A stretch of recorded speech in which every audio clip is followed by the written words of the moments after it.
नमस्कार दोस्तों, आज हम अपनी इस वीडियो में चार चिड़िया की एक बहुत ही प्यारी सी कहानी सुनाने वाले हैं।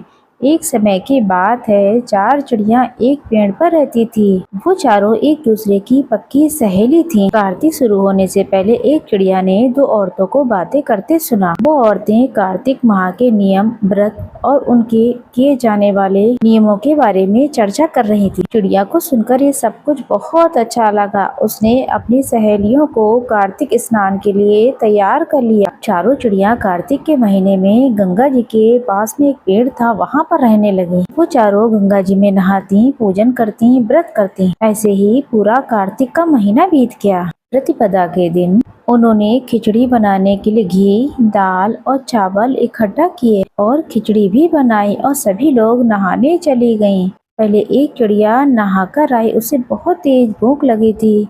उसने खिचड़ी की भाप खा ली और सो गई। फिर दूसरी चिड़िया आई, उसे नहाने के बाद उसे बहुत तेज से भूख लगी।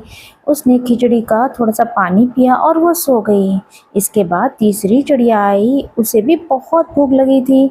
उसने भी खिचड़ी खा ली। जाकर के दोनों चिड़ियाओं के साथ में सो गई। वो देख रही थी कि सारी चिड़िया सो रही हैं। उसे लगा कि ये तो खिचड़ी खाकर सो गई हैं। उसने खिचड़ी की खुरचन खाई और वो भी सो गई। उसी शाम देवलोक से तूफान आ गया और वो चारों चिड़ियाएं मर गईं। अगले जन्म में जिस चिड़िया ने भाप खाई थी वो राजा के घर पर राजकुमारी बनी। जिस चिड़िया ने खिचड़ी का पानी पिया था वो कुम्हार के घर पैदा हुई। जिस चिड़िया ने खिचड़ी खाई थी वो ब्राह्मण के घर जन्मी और जिस चिड़िया ने खुरचन खाई थी वो राजा के घर हथनी बनी। कुम्हार की लड़की राजा के महल में दासी बन गई और ब्राह्मण की लड़की राजकुमारी की सहेली बन गई। राजकुमारी को अपने पिछले जन्म की सारी बातें याद थीं। राजकुमारी का विवाह हुआ। जब वो विदा हुई तब वो राजा से बोली कि मैं अपनी सहेली और अपनी दासी को साथ ले जाऊंगी। तो राजा ने भी कह दिया ठीक है। राजकुमारी फिर बोली मैं इस हथनी को भी अपने साथ लेकर जाऊंगी।